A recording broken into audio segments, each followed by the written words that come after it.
Hello, everyone, and welcome to another episode of Autism Stories. I'm your host, Doug Bletcher, the founder of Autism Personal Coach.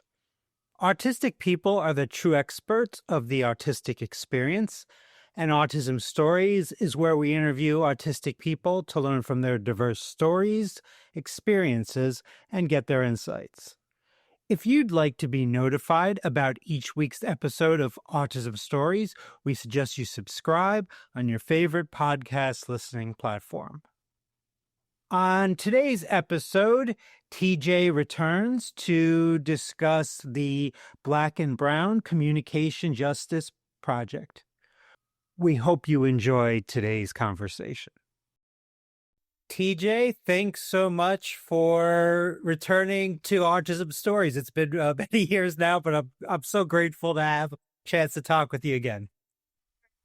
Now, the reason I wanted to invite you back, well, there's so many reasons why I would, but in particular, you've created something that I'm excited to learn about, and that's the Black and Brown Communication Justice Project. Can you tell me and our listeners why you developed this critical community space? So, first of all, let me talk about spelling and communication for non-speakers. I believe in using motor-based communication systems to be a stepping stone for independent communication, like using AAC or tablets or laptops independently. But most of the world they believe that these kind of methods are not evidence-based, or they're not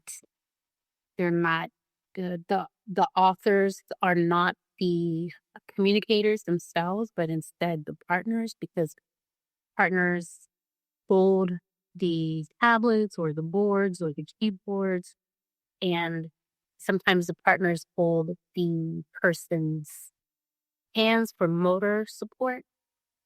So first of all, I want to say I fully believe in those methods, and they've been very useful for me and my students getting communication going. So the issue with that is I do believe in that so much, but whenever there's a gathering of practitioners or practitioners and students or families that use it, it's generally very much one color of people. A lot of brown people or Black people either don't know about this method. I mean, that's the same for everybody. That's not really just Black and brown people, but we have even less access to it because it can be hard to access, not just because of the cost of the training, but I just feel like there's not enough outreach to our communities. And I wanted to stand in that gap. Now, one of the things that I love about the Black and Brown Communication Justice Project is that you're centering the leadership and lived experience of non-speaking people themselves. What are some of the most important things you've learned from non-speakers? The most important thing is intellectually and things that everybody wants in life, non-speakers want. And I want people to know that, if you look at a person, whether they can speak or move or not, that's like looking at a person that can speak and move. There's no difference except for that movement. The cognition, the brain, it's all in there. And the so-called behaviors or, the things that are done unexpectedly are just what the body can and cannot do, not the inside of the brain. So, yeah. And I've learned from them that being in a body that doesn't allow them to show their knowledge or show their cognition is excruciatingly painful every day. and every day is traumatic that they're not able to communicate. So it's our job to ensure that they have just as much as communication from as early in life as possible as everybody else. Now, our society seems to have such a problem with communication partners, which I think is at the very least discriminatory and hypocritical. And I read where you expressed this hypocrisy. You articulated it so well, where you wrote that body doubles help ADHD adults focus, but communication partners are really only for some neurodivergent people. I bring this up because I'm wondering how you look at those of us autistic people that are certainly disabled by society, but also have a privilege that we're able to speak. What what responsibility do you think we have to supporting non-speaking autistic people? I think that as we are in community, all autistics need to be aware of not only non-speakers not being able to control their bodies as much, but we ignore our own dyspraxia a lot. Like ADHD paralysis is like the same thing. Like, your body should be cleaning or doing that task, and you just can't get yourself to do that. Just imagine if that was like most of your movements every day. Like, we have the same things. We don't acknowledge us having the same dyspraxia issues because it is so underdiagnosed and under under acknowledged. And I think if we acknowledge our own issues, then we should acknowledge the degree that's higher in non-speakers, because the body issue is why non-speakers are non-speaking and why they move differently. And we do the same thing. We just don't understand ourselves because we're so called closer to neurotypical bodies that we're unaware of how close we are to other autistic people. And when I'm with my non speaking friends, I realize that we are closer to each other than neurotypical. It's just our experiences are so different because of our body differences and the degree. It's interesting to hear you speak about that because, here on this podcast, we've had over 400 episodes at this point in time, which is obviously a lot. And when I talk to autistic people about this podcast that maybe have never listened before, they seem very interested, hearing about the other, experiences from other autistic people is certainly helpful. But when I mention the part that I've talked with many non-speaking people on here, oftentimes I'm met with silence from other autistic people. I'm wondering what your experience in regards to those types of conversations are like.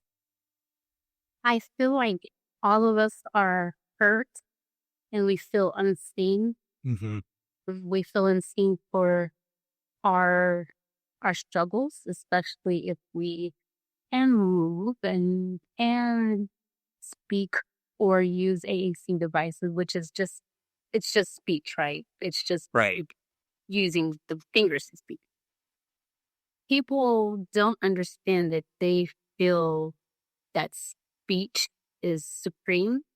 It's called speech supremacy. And they don't feel like they have that issue because they can speak. And so they don't understand why non-speakers can't just use an AAC device because of that speech supremacy, because those things speak. And I feel like I, I learned from a non-speaker, Grant Blasto, the term communication privilege. I added that to motor privilege, but communication privilege, autistic people are not aware of their own speech supremacy. And that is one thing I'm trying to change by letting people know that, you know, we have the same issues in lesser degrees. So how could we knock other non-speakers down for needing a partner when who recognize that body doubling is helpful for you? Having somebody in the room or having a body doubling Zoom helps you get things done.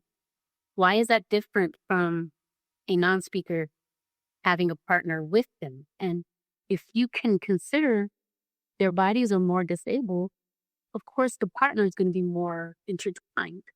We agree that help is needed for non-speakers and even us speakers. We agree that we need help for different tasks. So why do we get to have the help that we feel is acceptable, but we don't acknowledge the help that they need and feel is necessary for them? I have found a lot of hypocrisy that people don't understand is hypocrisy. They say it's care for the non-speakers, but it's not care when you're talking for them and saying that they shouldn't be able to talk their way. Yeah, and also I think for those of us that have a communication privilege, like like for myself, I'll often have shutdowns and speech is different there. And then for those that also have meltdowns, speech, there's a communication challenge there. So where is that kind of gap? Is it internalized ableism? I know we talked about supremacy before. Is it connected to white supremacy in any ways as well? I I think it is connected to white supremacy in a way because white supremacy is what says, well, we have these science studies and these are not okay. We have these science studies and these things are okay. And what is okay in society is generally what all the white people have said is okay. And anything else is not okay. And that is just another one. I got really upset with a creator I considered an autistic creator, autistic Black creator that I considered a champion for autistic people. But she talked about that Netflix documentary. It's about facilitated communication, and it is a younger Black non-speaking person with cerebral palsy, and his communication partner was an older white woman. I'm not sure if you've seen this, but he ends up getting into a relationship with him. I And did see this, yes. yes, yes. And people are so ready to say it's the communication that is the problem. What about her? She's the problem. Like now he doesn't have his communication because they don't believe in it because of something she did. And this creator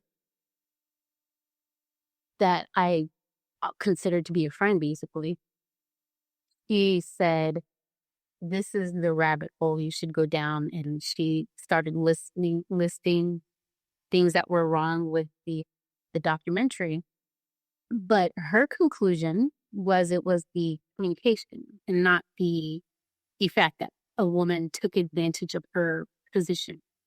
And then she started giving me all these studies about how it's been debunked. But the debunking happened in the 1990s, you know. It's 2025. We have ways of studying it that are better. There are newer studies to prove that these communicators are doing it themselves, using eye tracking, using multiple partners. And we wouldn't have even created the studies to be like that now that we know more about the body. And yet there's still people going around quoting these old studies. And I can't understand how another Black person can see that the studies were like basically hit pieces. The the Netflix special was a hit piece on facilitated communication. They talked about how facilitated communication allowed this woman to assault this guy, basically, it, like, or fall in love with him. But this happens with people who speak and with disabled people who speak. So we, we don't say, "Oh, speech is the problem." You know, we don't do that. So why would this creator who talks a lot about white supremacy and these things that have been roadblocks, like science has been a roadblock in our our lives many times. We've had like different experiments done on us. We've had studies that were done that the expert was a black person, but a white scientist stole it. You know what I'm saying? We've had different things in science that we know can impede us from being better. And I don't understand why this creator doesn't see that just because. So yeah, I think it is just it's not just speech supremacy, it's movement supremacy as Mhm. well. If you think all movement works like you just think about it and you move, you think everybody does that, right? You think if the non-speaking autistic person who ran into a wall, they did that for a reason, but it could be their body just did it. If you have that body supremacy where you think and you move and it works perfectly, you assume that's how everybody's works. And that ease of movement supremacy is really, really, it's just ubiquitous in the movement privileged autistic people. And a lot of times they also don't want people to think, well, I'm not like that either. Why? Why? Why? Why do you want to separate yourself from certain autistic people? Mhm. So, yeah. Now, from what I understand, one of the other goals of the Black and Brown Communication Justice Project is to provide resources to non speakers and their families. What have been some resources you found that may have actually been helpful to Black and racial minority non speaking disabled folks? So I literally just like I clicked in from there to here. I was on a meeting with Tiffany from Fidgets and Fries. Sure. We're talking about spelling with she is a parent of a speller, and how much help all spellers, not just Black and Brown, but all spelling families need to get to this point of open communication. I was saying that for us, we're having an issue with access. Either we don't know about it or it's too expensive. There are resources like Communication for All, which is non-speaking Elizabeth Bonker's Yeah. organization. She's also very passionate about making sure everybody has access to spelling, no matter who they are. So she has 10 whole videos that teach how to be a communication partner, but then another set of videos and a case study that show a young kid going from his very first day to being an open communicator. And I find those videos to be so helpful, both sets for showing families to not only get started, keep doing it and what they should do to progress. So that's one thing. And a lot of us can't afford the stencil. The stencils are, if you're going to do it yourself, that's pretty much like once you buy the stencils, you can sell with your student or your child for free. So that's really the only thing. But a lot of families can't even come up with that to get the stencils. So if you donate to her organization, you can just tell her and she'll give you a free set of cardboard stencils, which I use, and they're very sturdy and they work just like regular stencils, and just one donation you can get your stencils sent out to you. There are other things. There are books like Underestimated by Jamie and JB Handley that really talk about going from not having any communication to being an independent speller, like Jamie is now. There are scholarships which can provide the boards and some lessons, like Brothers Helping Brothers is a group of teenage Black and brown students who have a scholarship.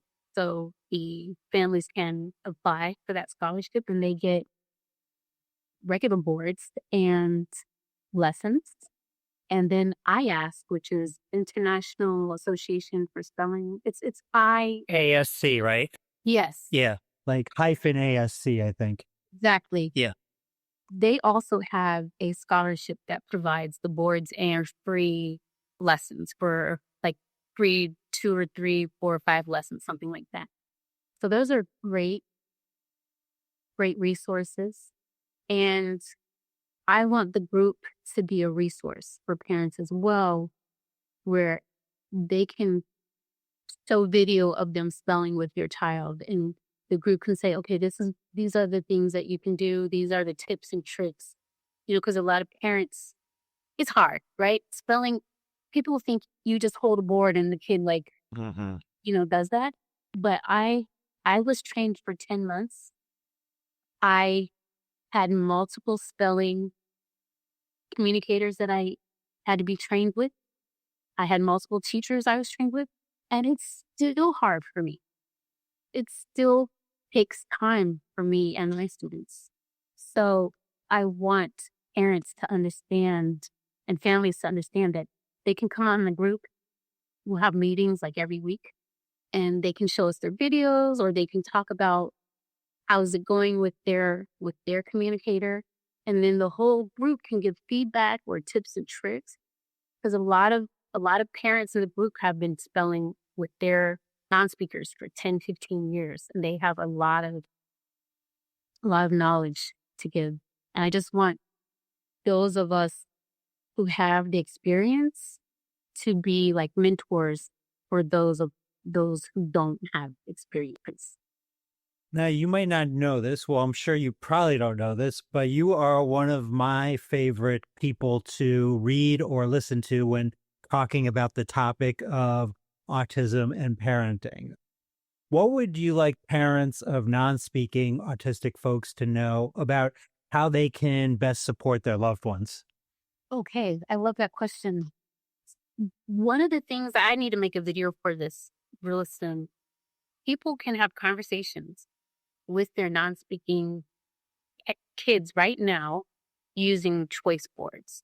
And a lot of people don't know that they take a lot longer than somebody spelling, but you can get to know a lot right now with a choice board. I want parents to know that it's okay to give their child touch feedback, like to give them that physical support they need to use different things in their life, like point to their AAC device. Or I want them to know that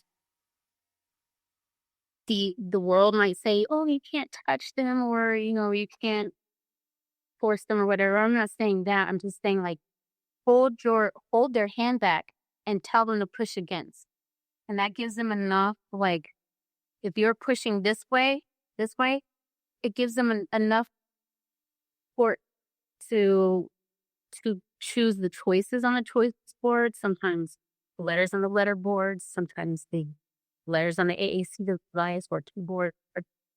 And that's also their kids are just as smart as any other kids. It doesn't matter if they can show it or not. It's it's movement. It's not cognition. Everything that we do to show our intelligence. If we want to pick something, we have to use our bodies. If or we want to say something, we have to use our bodies. And if your body isn't working right, you can't you can't even tell people that's the problem. You know, Yeah. and the greater world just assumes for some reason that, oh, this isn't here. This is different. Now, how can Black and racial minority non-speaking disabled people and their families learn about and join the Black and Brown Communication Justice Project. And, you were talking a little bit about earlier, maybe donate money to support what you're doing. So the Black and Brown Communication Justice Project is now, it has a Facebook group, and they can join that group. And by the end of this month, we're going to start having meetings. As far as donating, I don't have a place to donate to the project yet, but on my social media, like Instagram or Facebook, I have like my Venmo and stuff like that, and that is all helpful because any any little thing will help me get the message out to more people. And I do, in my local area, I do free lessons to certain families. I travel to their house and stuff. So, I mean, that'd just be helpful for gas and stuff, but I don't have a 501(c) status just yet. I think that takes a while, but I am getting nonprofit status in my state. Well, I will definitely donate. So I will go to Nigh Functioning Autism, your social media, and check out that. So if I don't, then you could say, well, he said it on the podcast. So I will definitely be donating because this is such an important project that you have. So thanks so much, TJ, for joining me. It was a great conversation. Thank you so much for having that and being able to talk about our project. Thanks so much to TJ for the conversation. To learn more about TJ and the Black and Brown Communication Justice Project, please check out the link in the podcast description for this episode. We always love hearing from you and would especially love to hear from you if you experience dyspraxia and how this might impact your communication. Did you know Autism Personal Coach provides neurodiversity affirming support by autistics for autistics? We empower autistic adults and teens to be the best version of their authentic selves through customized life coaching and community groups. We also support parents and partners of autistic people by providing insights and guidance to bridge communication gaps and nurture mutual understanding. So please visit autismpersonalcoach.com to begin your experience of judgment-free coaching rooted in empathy, expertise, and respect for autistic identity. Until next time, I'm Doug Bletcher of Autism Personal Coach. Talk to you then.